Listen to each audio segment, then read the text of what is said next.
Moby Dick. Chapter 36. The Quarter Deck. Enter Ahab, then, all. It was not a great while after the affair of the pipe, that one morning shortly after breakfast, Ahab, as was his wont, ascended the cabin gangway to the deck.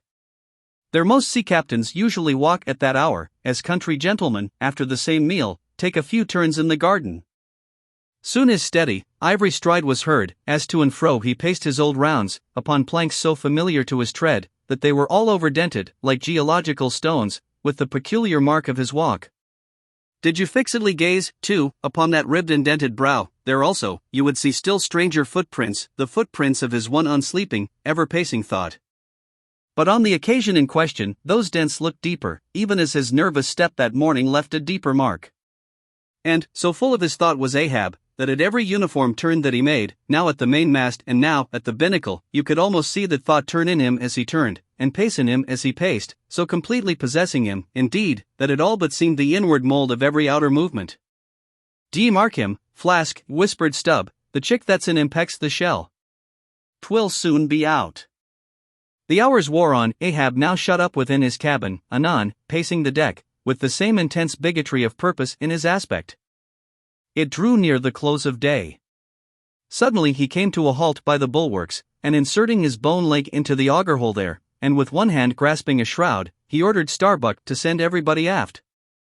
"Sir," said the mate, astonished at an order seldom or never given on shipboard except in some extraordinary case. "Send everybody aft," repeated Ahab. "Mastheads, there. Come down." When the entire ship's company were assembled, and with curious and not wholly unapprehensive faces, were eyeing him, for he looked not unlike the weather horizon when a storm is coming up, Ahab, after rapidly glancing over the bulwarks, and then darting his eyes among the crew, started from his standpoint, and as though not a soul were nigh him resumed his heavy turns upon the deck. With bent head and half-slouched hat he continued to pace, unmindful of the wondering whispering among the men, till Stubb cautiously whispered to Flask that Ahab must have summoned them there for the purpose of witnessing a pedestrian feat, but this did not last long. Vehemently pausing, he cried, "What do ye do when ye see a whale, men?" "Sing out for him," was the impulsive rejoinder from a score of clubbed voices. "Good," cried Ahab, with a wild approval in his tones, observing the hearty animation into which his unexpected question had so magnetically thrown them. "And what do ye next, men?" "Lower away, and after him." "And what tune is it ye pull to, men? A dead whale or a stove-boat?" More and more strangely and fiercely glad and approving grew the countenance of the old man at every shout, while the mariners began to gaze curiously at each other, as if marveling how it was that they themselves became so excited at such seemingly purposeless questions. But they were all eagerness again, as Ahab, now half revolving in his pivot hole, with one hand reaching high up a shroud, and tightly, almost convulsively grasping it, addressed them thus: "All you mastheaders have before now heard me give orders about a white whale. Look ye! D'ye see this Spanish ounce of gold?" Holding up a broad bright coin to the sun, "It is a $16 piece, men. D'ye see it? Mr. Starbuck, hand me yon topmaul."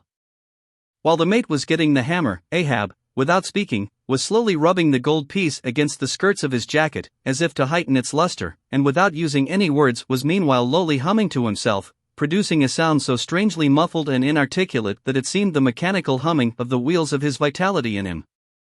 Receiving the topmaul from Starbuck, he advanced towards the mainmast with the hammer uplifted in one hand, exhibiting the gold with the other, and with a high-raised voice exclaiming, "Whosoever of ye raises me a white-headed whale with a wrinkled brow and a crooked jaw, whosoever of ye raises me that white-headed whale, with 3 holes punctured in his starboard fluke, look ye, whosoever of ye raises me that same white whale, he shall have this gold ounce, my boys." "Huzzah! Huzzah!" cried the seamen, as with swinging tarpaulins they hailed the act of nailing the gold to the mast. "It's a white whale, I say," resumed Ahab, as he threw down the topmaul, "a white whale. Skin your eyes for him, men, look sharp for white water, if ye see but a bubble, sing out." All this while Tashtego, Dago, and Queequeg had looked on with even more intense interest and surprise than the rest, and at the mention of the wrinkled brow and crooked jaw they had started as if each was separately touched by some specific recollection. "Captain Ahab," said Tashtego, "that white whale must be the same that some call Moby Dick." Moby Dick, shouted Ahab. Do ye know the white whale then, Tash? Does he fantail a little curious, sir, before he goes down, said the gay-header deliberately. And has he a curious spout, too, said Daggoo, very bushy, even for a parmacetti, and mighty quick, Captain Ahab? And he have 1, 2, 3, oh. Good many iron in him hide, too, Captain, cried Queequeg disjointedly, all twist he beat whisk, like him, faltering hard for a word, and screwing his hand round and round as though uncorking a bottle, like him. Corkscrew, cried Ahab, Queequeg, the harpoons lie all twisted and wrenched in him, Daggoo, his spout is a big one, like a whole shock of wheat, and white as a pile of our Nantucket wool after the great annual sheep-shearing, Tashtego, and he fantails like a split jib in a squall. Death and devils! Men, it is Moby Dick, ye have seen Moby Dick, Moby Dick. Captain Ahab, said Starbuck, who, with stub and flask, had thus far been eyeing his superior with increasing surprise, but at last seemed struck with a thought which somewhat explained all the wonder. Captain Ahab, I have heard of Moby Dick, but it was not Moby Dick that took off thy leg? Who told thee that? Cried Ahab, then pausing, Starbuck, my hearties all round, it was Moby Dick that dismasted me, Moby Dick that brought me to this dead stump I stand on now. He shouted with a terrific, loud, animal sob, like that of a heart-stricken moose, It was that accursed white whale that raised me, made a poor pegging lubber of me forever and a day. Then tossing both arms, with measureless imprecations he shouted out, And I'll chase him round Good Hope, and round the Horn, and round the Norway maelstrom, and round perdition's flames, before I give him up. And this is what ye have shipped for, men. To chase that white whale on both sides of land, and over all sides of earth, till he spouts black blood and rolls fin out. What say ye, men, will ye splice hands on it, now? I think ye do look brave. Shouted the harpooneers and seamen, running closer to the excited old man, a sharp eye for the white whale, a sharp lance for Moby Dick. God bless ye, he seemed to half sob and half shout. God bless ye, men. Steward! Go draw the great measure of grog. But what's this long face about, Mr. Starbuck, wilt thou not chase the white whale? Art not game for Moby Dick? I am game for his crooked jaw, and for the jaws of death too, Captain Ahab, if it fairly comes in the way of the business we follow, but I came here to hunt whales, not my commander's vengeance. How many barrels will thy vengeance yield thee even if thou gettest it, Captain Ahab? It will not fetch thee much in our Nantucket market. Nantucket market. Hoot! But come closer, Starbuck, thou requirest a little lower layer. If money's to be the measurer, man, and the accountants have computed their great counting house, the globe, by girdling it with guineas, 1 to every 3 parts of an inch, then, let me tell thee, that my vengeance will fetch a great premium here. He smites his chest, whispered Stubb, what's that for? Methinks it rings most vast, but hollow. Vengeance on a dumb brute, cried Starbuck, that simply smote thee from blindest instinct. Madness. To be enraged with a dumb thing, Captain Ahab, seems blasphemous. Hark ye yet again, the little lower layer. All visible objects, man, are but as pasteboard masks. But in each event in the living act, the undoubted deed there, some unknown but still reasoning thing puts forth the moldings of its features from behind the unreasoning mask. If man will strike through the mask. How can the prisoner reach outside except by thrusting through the wall? To me, the white whale is that wall, shoved near to me. Sometimes I think there's naught beyond. But 'tis enough. He tasks me, he heaps me, I see in him outrageous strength, with an inscrutable malice sinewing it. That inscrutable thing is chiefly what I hate, and be the white whale agent, or be the white whale principal, I will wreak that hate upon him. Talk not to me of blasphemy, man, I'd strike the sun if it insulted me. For could the sun do that, then could I do the other, since there is ever a sort of fair play herein, jealousy presiding over all creations. But not my master, man, is even that fair play. Who's over me? Truth hath no confines. Take off thine eye. More intolerable than fiends' glarings is a doltish stare. So, thou reddenest and palest, my heat has melted thee to anger glow. But look ye, Starbuck, what is said in heat, that thing unsays itself. There are men from whom warm words are small indignity.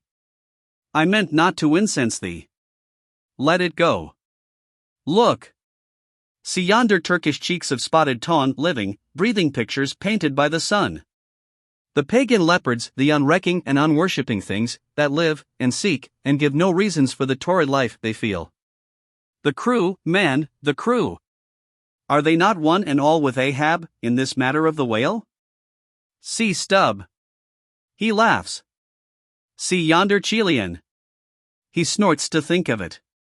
Stand up amid the general hurricane, I one tossed sapling cannot, Starbuck. And what is it? Reckon it. 'Tis but to help strike a fin, no wondrous feat for Starbuck. What is it more? From this one poor hunt, then, the best lance out of all. Nantucket, surely he will not hang back, when every foremast hand has clutched a whetstone? Ah! Constraining seize thee, I see. The billow lifts thee. Speak, but speak, I. Thy silence, then, that voices thee. Aside, something shot from my dilated nostrils, he has inhaled it in his lungs. Starbuck now is mine, cannot oppose me now, without rebellion. God keep me, keep us all, murmured Starbuck, lowly. But in his joy at the enchanted, tacit acquiescence of the mate, Ahab did not hear his foreboding invocation, nor yet the low laugh from the hold, nor yet the presaging vibrations of the winds in the cordage, nor yet the hollow flap of the sails against the masts, as for a moment their hearts sank in. For again Starbuck's downcast eyes lighted up with the stubbornness of life, the subterranean laugh died away, the winds blew on, the sails filled out, the ship heaved and rolled as before. Ah, ye admonitions and warnings! Why stay ye not when ye come? But rather are ye predictions than warnings, ye shadows. Yet not so much predictions from without, as verifications of the foregoing things within. For with little external to constrain us, the innermost necessities in our being, these still drive us on. The measure! The measure, cried Ahab. Receiving the brimming pewter, and turning to the harpooneers, he ordered them to produce their weapons. Then ranging them before him near the capstan, with their harpoons in their hands, while his three mates stood at his side with their lances, and the rest of the ship's company formed a circle round the group, he stood for an instant searchingly eyeing every man of his crew. But those wild eyes met his, as the bloodshot eyes of the prairie wolves meet the eye of their leader, ere he rushes on at their head in the trail of the bison, but, alas! Only to fall into the hidden snare of the Indian. Drink and pass, he cried, handing the heavy charged flagon to the nearest seaman. The crew alone now drink. Round with it, round.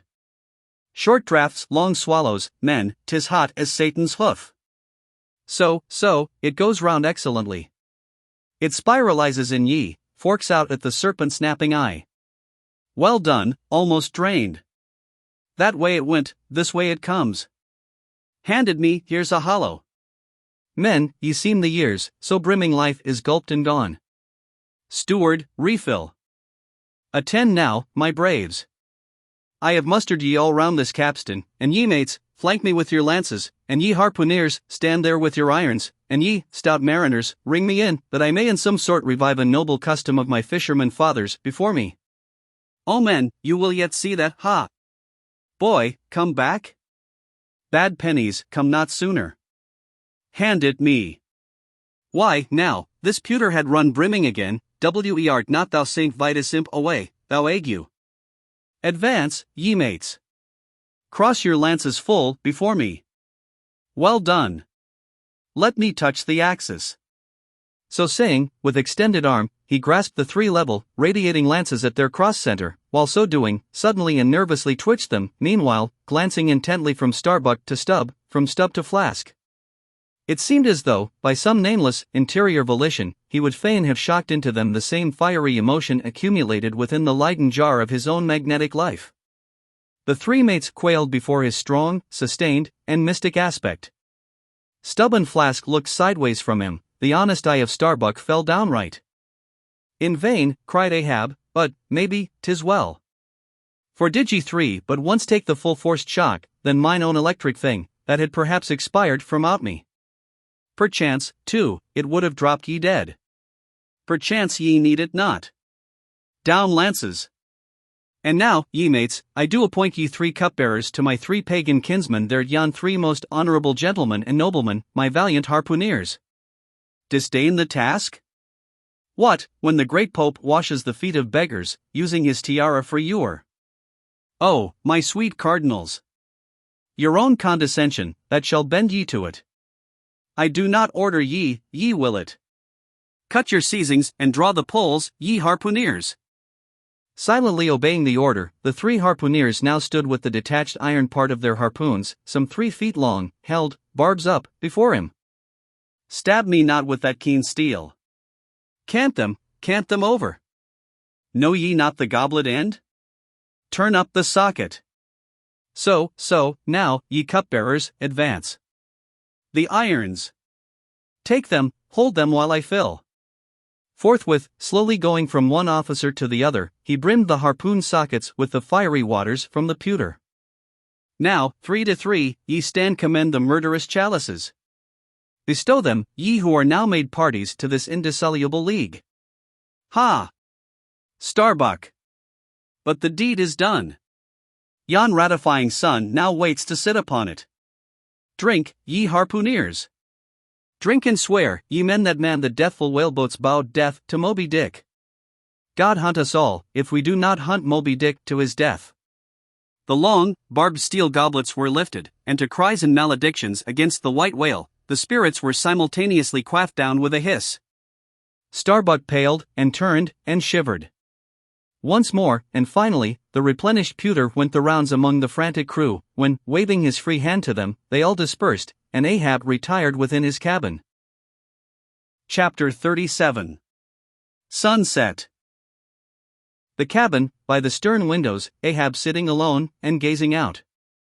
I leave a white and turbid wake, pale waters, paler cheeks, where'er I sail.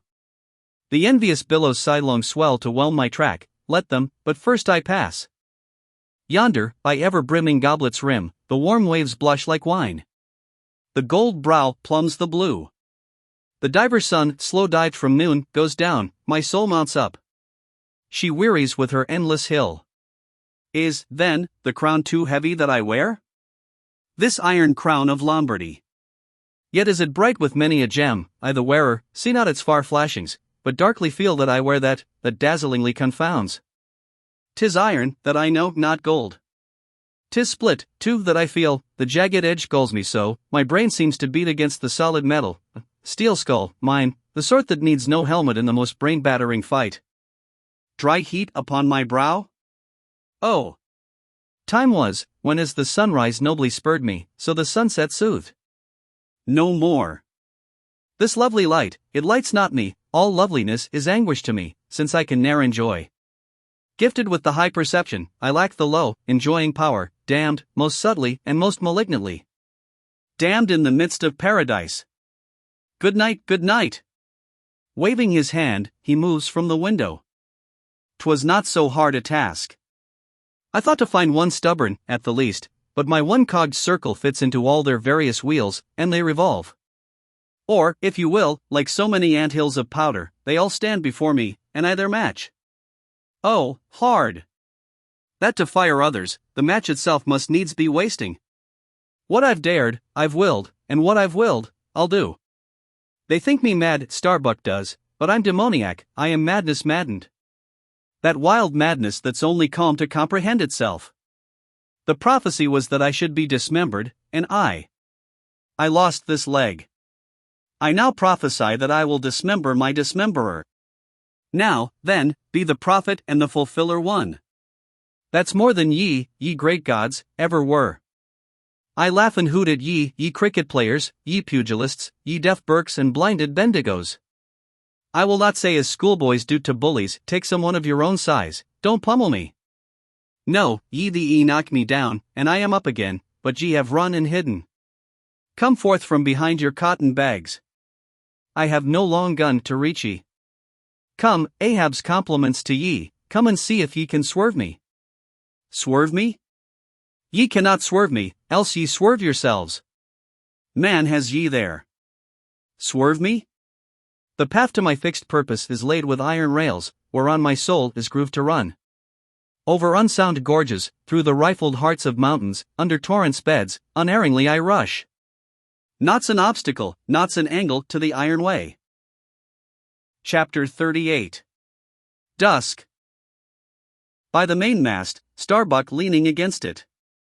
My soul is more than matched, she's overmanned, and by a madman. Insufferable sting, that sanity should ground arms on such a field. But he drilled deep down, and blasted all my reason out of me. I think I see his impious end, but feel that I must help him to it. Will I, nil I, the ineffable thing has tied me to him, tows me with a cable I have no knife to cut. Horrible old man! Who's over him, he cries, he would be a democrat to all above, look, how he lords it over all below. Oh! I plainly see my miserable office, to obey, rebelling, and worse yet, to hate with touch of pity. For in his eyes I read some lurid woe would shrivel me up, had I it. Yet is there hope. Time and tide flow wide. The hated whale has the round watery world to swim in, as the small goldfish has its glassy globe. His heaven-insulting purpose, God may wedge aside. I would uphart, were it not like lead. But my whole clock's run down, my heart the all-controlling weight, I have no key to lift again. A burst of revelry from the forecastle. Oh, God! To sail with such a heathen crew that have small touch of human mothers in them. Whelped somewhere by the sharkish sea. The white whale is their demigorgon. Hark! The infernal orgies. That revelry is forward. Mark the unfaltering silence aft. Methinks it pictures life. Foremost through the sparkling sea shoots on the gay, embattled, bantering bow, but only to drag dark Ahab after it, where he broods within his sternward cabin, builded over the dead water of the wake, and further on, hunted by its wolfish gurglings. The long howl thrills me through. Peace! Ye revellers, and set the watch. Oh, life! 'Tis in an hour like this, with soul beat down and held to knowledge, as wild, untutored things are forced to feed, oh, life! 'Tis now that I do feel the latent horror in thee. But 'tis not me. That horror's out of me. And with the soft feeling of the human in me, yet will I try to fight ye grim, phantom futures. Stand by me, hold me, bind me, O ye blessed influences. Chapter 39. First Night Watch. Foretop. Stubbs solace, and mending a brace. Ha! Ha!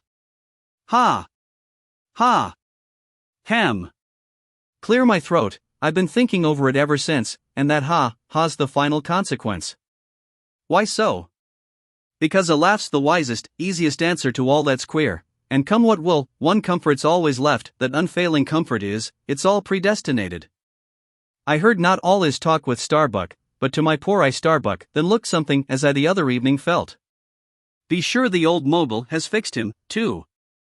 I twigged it, knew it, had the gift, might readily have prophesied it, for when I clapped my eye upon his skull I saw it.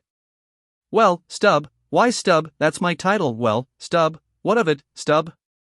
Here's a carcass. I know not all that may be coming, but be it what it will, I'll go to it laughing. Such a waggish leering as lurks in all your horribles. I feel funny. F.A., la. Lyra, skira. What's my juicy little pair at home doing now? Crying its eyes out, giving a party to the last arrived harpooneers, I dare say, gay as a frigate's pennant, and so am I F.A., la. Lyra, skira. Oh. We'll drink tonight with hearts as light. To love, as gay and fleeting as bubbles that swim on the beaker's brim, and break on the lips while meeting. A brave stave that, who calls? Mr. Starbuck? I, sir, aside, he's my superior, he has his too, if I'm not mistaken, I, sir, just through with this job, coming. Chapter 40. Midnight, Forecastle. Harpooneers and sailors. Foresail rises and discovers the watch standing, lounging, leaning, and lying in various attitudes, all singing in chorus. Farewell and adieu to you, Spanish ladies. Farewell and adieu to you, ladies of Spain. Our captains commanded. First Nantucket sailor. Oh, boys, don't be sentimental, it's bad for the digestion. Take a tonic, follow me. Sings, and all follow. Our captain stood upon the deck, a spyglass in his hand, a viewing of those gallant whales that blew at every strand. Oh, your tubs in your boats, my boys. And by your braces stand. And we'll have one of those fine whales. Hand, boys, over hand. So, be cheery, my lads. May your hearts never fail. While the bold harpooner is striking the whale. Mate's voice from the quarterdeck. 8 bells there, forward. Second Nantucket sailor. Avast the chorus. 8 bells there. D'ye hear, bellboy? Strike the bell 8, thou Pip. Thou blackling. And let me call the watch. I've the sort of mouth for that, the hogshead mouth. So, thrusts his head down the scuttle, starboil innis, hoi. 8 bells there below. Tumble up. Dutch sailor. Grand snoozing tonight, Matty, fat night for that. I marked this in our old Moble's wine, it's quite as deadening to some as filliping to others. We sing, they sleep, I lie down there, like ground tear-butts. At 'em again. There, take this copper pump, and hail 'em through it. Tell 'em to avast dreaming of their lasses.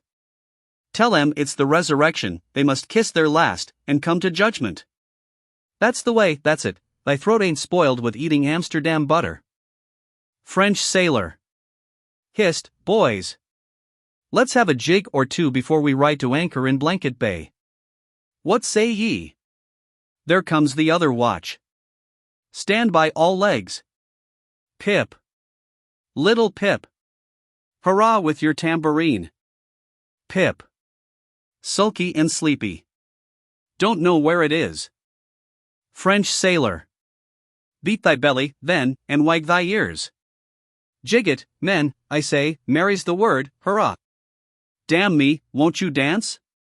Form, now, Indian file, and gallop into the double shuffle? Throw yourselves.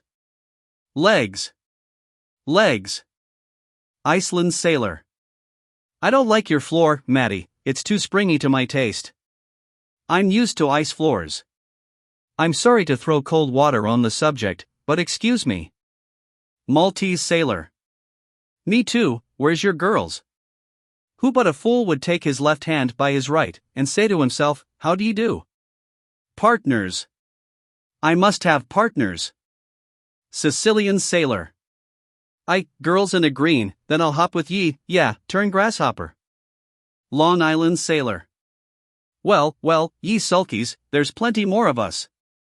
Hoe corn when you may, say I. All legs go to harvest soon. Ah! Here comes the music, now for it. Azore sailor. Ascending, and pitching the tambourine up the scuttle. Here you are, Pip, and there's the windlass bits, up you mount. Now, boys. The half of them dance to the tambourine, some go below, some sleep or lie among the coils of rigging. Oats a plenty. Azore sailor. Dancing, go it, Pip. Bang it, bellboy. Rig it, dig it, stig it, quig it, bellboy. Make fireflies, break the ginglers.